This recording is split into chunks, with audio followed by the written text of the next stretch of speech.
जी हाँ दोस्तों, स्वागत है आप सभी का हिंद पीएस के न्यूज में। आज हम आपको बताएंगे देश दुनिया की 35 बड़ी खबरें। इससे पहले वीडियो अच्छी लगे तो वीडियो को लाइक, चैनल को सब्सक्राइब कर लें। दिल्ली के उप मुख्यमंत्री मनीष सिसोदिया की बढ़ सकती है मुश्किलें। जी हाँ दोस्तों, दरअसल आपको बता दें, दिल्ली में ऑफिस पर सीबीआई ने छापा मारा। इसी बीच उन्होंने दावा किया है कि सीबीआई पहले भी कुछ नहीं मिला था, अब भी कुछ नहीं मिलेगा। दरअसल आपको बता दें, डिप्टी सीएम मनीष सिसोदिया ने ट्वीट में दावा किया है कि आज फिर से सीबीआई मेरे दफ्तर पहुंची, उनका स्वागत है और इसमें मेरे घर के रेड कार्रवाई दफ्तर छापा मारा लोग। जी हाँ दोस्तों, दरअसल आपको बता दें कि तलाश में मेरे गांव तक छापेमारी कर ली। दरअसल आपको बता दें, मेरे खिलाफ ना कुछ मिला है ना ही क्योंकि मैंने कुछ गलती नहीं किया है। दरअसल आपको बता दें कि इसी बीच निकल सामने आ रही कि वहीं सीबीआई की सूत्रों ने कहा है कि deputy CM Manish Sisodia office पर कोई भी छापेमारी नहीं की गई है। हाल ही में सीबीआई की तरफ से कोई भी अपनी जानकारी नहीं आई है।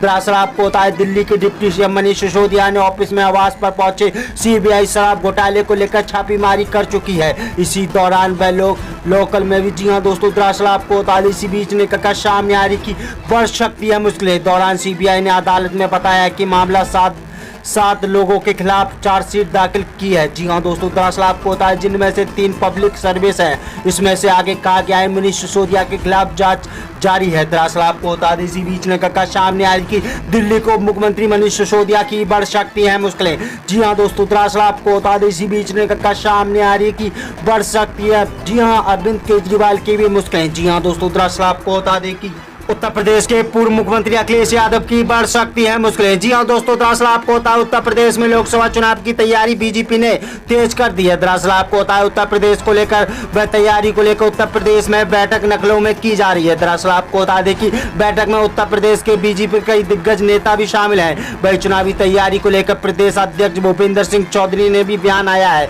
जबकि उत्तर प्रदेश की बीजेपी के राष्ट्रीय अध्यक्ष जेपी नड्डा ने अब भी चुनावी की तैयारी के लिए मिशन मोड नजर आ रहे हैं। दरअसल आपको बता दें, यूपी में लोकसभा चुनाव की तैयारी में लगी है बीजेपी ने जेपी नड्डा के समीक्षा बैठक शुरू कर दिया। इसी क्रम में 20 जनवरी को गाजीपुर में जेपी नड्डा जनसभा को संबोधित करेंगे। दरअसल आपको बता दें कि 2024 के लोकसभा चुनाव की तैयारी के मैनेजर जेपी नड्डा इस बार जनसभा को काफी अहम माना जा रहा है। दरअसल आपको बता दें, 2019 के लोकसभा चुनाव में 2022 के विधानसभा चुनाव के गाजीपुर जिले के सभी सीटों पर बीजेपी की हार सामना करना पड़ा था। दरअसल आपको बता दें, गाजीपुर के मिशन मोर्चल के वह शुरुआत होगी। जेपी नड्डा के अलावा केंद्रीय गृह मंत्री अमित शाह एक्टिव नजर आ रहे हैं। केंद्रीय गृह मंत्री और 30 जनवरी को नजर आएंगे। दरअसल आपको बता, उत्तर प्रदेश के दौर पर रहेंगे। इसी दौरान में गृह मंत्री का अंडेवकर नगर के दौर पर भी प्रस्ताव हो रहा है। दरअसल आपको बताएं, सूत्रों के अनुसार गृह मंत्री अपने दौर पर चुनावी तैयारी की समीक्षा करेंगे। साथ ही पिछले लोकसभा चुनाव में हारी हुई सीटों पर उनके खास फोकस रहेगा। इसी के लिए कुछ भी बैठक कर सकते हैं। दरअसल आपको बता दें कि इसको लेकर बीजेपी प्रदेश अध्यक्ष भूपेंद्र सिंह चौधरी ने बयान भी आया है कि भूपेंद्र चौधरी ने कहा है कि जिन 14 सीटों पर लोकसभा चुनाव हमारे हारे थे उन पर हमारा मंथन चल रहा है और मोदी सरकार सभी मंत्रियों का आवास को होगा, जिसके राष्ट्रीय अध्यक्ष जेपी नड्डा और गृह मंत्री अमित शाह भी इस आवास पर होंगे। उत्तर प्रदेश के अलग अलग जिले में हमारी तैयारी भी है और संगठन में आशंका बदलाव करेंगे, राष्ट्रीय नीति में अनुमति देंगे। दरअसल आपको बता दें कि इसी बीच ने कहा सामने आ रही कि बढ़ सकते उत्तर प्रदेश की योग। जी हाँ दोस्तों, दरअसल आपको बता, उत्तर प्रदेश के पूर्व मुख्यमंत्री अखिलेश यादव की मुश्किलें। जी हाँ दोस्तों, दरअसल आपको बता दें, बीएसपी राष्ट्रीय अध्यक्ष मायावती की भी बढ़ सकती है मुश्किलें। जी हाँ दोस्तों, दरअसल आपको बता दें, कांग्रेस की भी बढ़ सकती है उत्तर प्रदेश से मुश्किलें। जी हाँ दोस्तों, दरअसल आपको बता दें, तमिलनाडु के मुख्यमंत्री एम.के. स्टालिन की बढ़ सकती है मुश्किलें। जी हाँ दोस्तों, दरअसल आपको बता दें कि तमिलनाडु के सीएम एम.के. स्टालिन और गवर्नमेंट के आर.के. रवि के बीच में टकराव चल रहा है। इसी बीच डीएमके के प्रवक्ता शिवाजी कृष्णामूर्ति ने गवर्नर को लेकर एक विवादित बयान दिया है। दरअसल आपको बता दें, इस बयानों को धमकी के रूप में भी देखा जा रहा है। दरअसल आपको बता दें कि शिवाजी कृष्णामूर्ति ने कहा है कि हम एक आतंकी के तमिलनाडु के गवर्नर को गोली मारने की हत्या करने के लिए भेजेंगे और डीएमके के प्रवक्ता ने यह धमकी में एक मीटिंग के दौरान दी और राज्यपाल के खिलाफ टिप्पणी को लेकर भाजपा नेता नारायण। जी हाँ दोस्तों, दरअसल आपको बता दें, कृष्णामूर्ति को लेकर अरेस्ट किए जाने की मांग कर रहे हैं। दरअसल आपको बता दें, शिवाजी कृष्णामूर्ति के आरोप लगाते हुए कहा है कि मुख्यमंत्री कह रहे हैं कि हम राज्यपाल के डेट नहीं हैं यदि उन्होंने सही के भाषण पढ़ा। जी हाँ दोस्तों, दरअसल आपको बताया, उनके चरणों पर फूल चढ़ाकर हाथ जोड़कर उनका धन्यवाद करता हूं, किंतु यदि अंडेडकर नगर का नाम लेने का इनकार करते हुए हमें मुझे यह चप्पल से मारने के अधिकार नहीं है। दरअसल आपको बता दें इसी बीच ने कहा सामने आ रही कि भाई डीएमके के प्रवक्ता ने अपने भाजपा नेता नारायण, जी हाँ दोस्तों, दरअसल आपको कहा है कि पुलिस को जांच करनी होगी और डीएमके के आतंकवादी के लिंक किया है।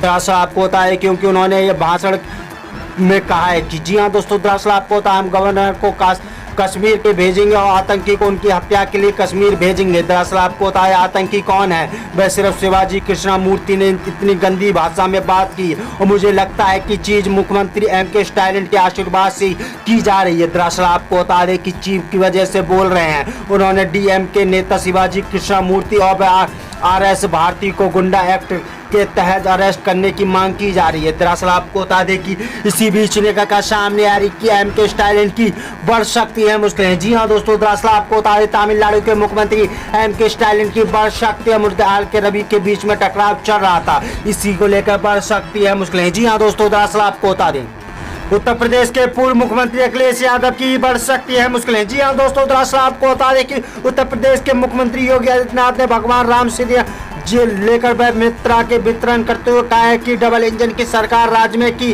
वह आशंका का साकार कर रही है। दरअसल आपको बता दें कि 10 साल पहले निराश पार्टी जो संकल्प दिया था वह पूर्व की कार्रवाई अंतिम चरणों पर है। निराश समाज के लिए आरक्षण के मुद्दे को लेकर सरकार के सोच के साथ आगे बढ़ा रही है। दरअसल आपको बता दें कि गोरखपुर के वह संपन्न समारोह के सम्मिलित होने से पहले निराश पार्टी के, जी हाँ दोस्तों, दरअसल आपको बता दें कि संकल्प दिवस के समारोह में पहुंचे सीएम योगी ने कहा है कि प्रधानमंत्री नरेंद्र मोदी शुक्रवार को जिस रीजन के बीच काशी में रवाना किया जाएगा। दरअसल आपको बता दें उससे न केवल रोजगार की संभावना बढ़ेगी बल्कि गंगा पुत्र, जी हाँ दोस्तों, दरअसल आपको बता दें हम दिग्विजय नाथ के पार्क में आयोजित निषाद पार्टी के 10वें संकल्प दिवस के समारोह मुख्य अतिथि मुख्यमंत्री योगी आदित्यनाथ के पूर्व पति के सरकारों पर हमला करते हुए कहा है कि पहले निशान नौजवानों को गोली मिलती थी, अब उनका संकल्प पूरा हो रहा है। दरअसल आपको बता दें कि उस सबके साथ न्याय और सबकी अनुमति के भागीदारी का नतीजा है, कोई भी किसी गरीब का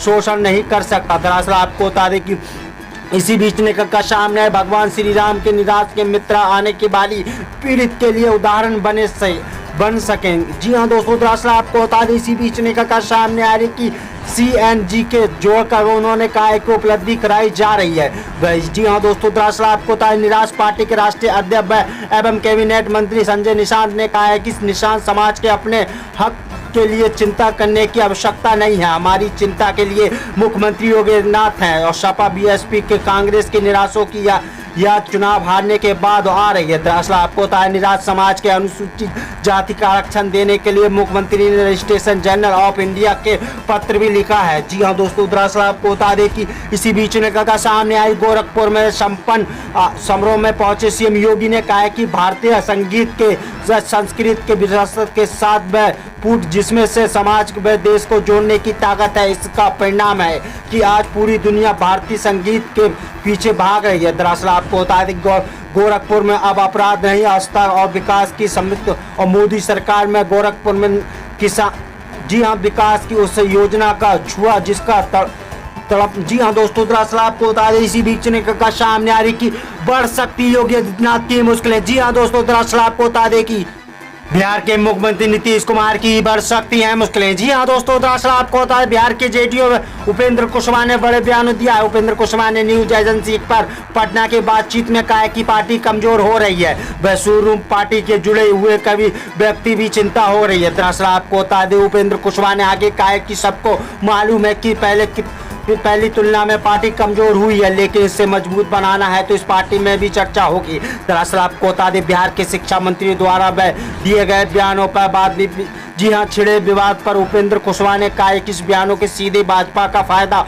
होगा। जिन विषयों पर उन्होंने बोला है कि भाजपा के एजेंट आते हैं और भाजपा के एजेंट बोलते हैं कि मतलब उनकी पिच और खेलना है। दरअसल आपको बता दें अगर हमें यह खेले तो सिर्फ फायदा होगा।